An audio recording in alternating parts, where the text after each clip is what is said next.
DBT আছে কিনা তা জানার জন্যে ক্রোমে গিয়ে আধার সিডিং স্ট্যাটাস টাইপিং করে সার্চ করতে হবে।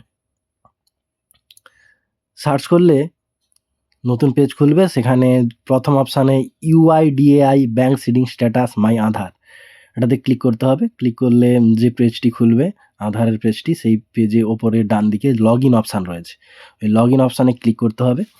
এবার যার আধার সিডিং স্ট্যাটাস বা ডিবিটি আছে কিনা জানতে চাচ্ছেন, তার আধার নম্বরটি এন্টার আধার নম্বর ওই অপশানটাতে তার আধার নম্বরটি দেখে নির্ভুলভাবে টাইপ করতে হবে।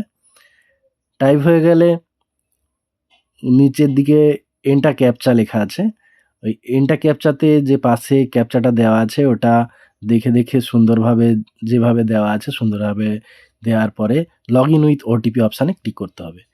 ক্লিক করার পর নিচে দেখতে পাবেন একটা এন্টার ওটিপি অপশান আসবে এবং আপনার আধারের সঙ্গে যে নাম্বারটা অ্যাড করা রয়েছে ফোন নাম্বার, সেই ফোন নাম্বারে আধারের ওটিপি আসবে। ওটিপিটা দেখে সুন্দরভাবে দেওয়ার পরে লগ ইন অপশানে ক্লিক করবেন।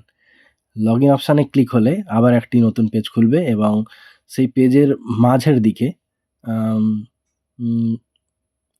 দেখাবে ব্যাঙ্ক সিডিং স্ট্যাটাস। এই ব্যাঙ্ক সিডিং স্ট্যাটাসে ক্লিক করবেন। ব্যাঙ্ক সিডিং স্ট্যাটাসে ক্লিক করার পরে আবার একটি নতুন পেজ খুলবে, যেখানে দেখাবে যে ব্যাঙ্ক সিডিংটা রয়েছে কিনা। ব্যাঙ্ক সিডিং স্ট্যাটাস এখানে অ্যাক্টিভ থাকলে গ্রিন অ্যাক্টিভ দেখাবে, না হলে ইনঅ্যাক্টিভ দেখাবে এবং কত তারিখে হয়েছে, কোন ব্যাঙ্কের সঙ্গে সিডিং আছে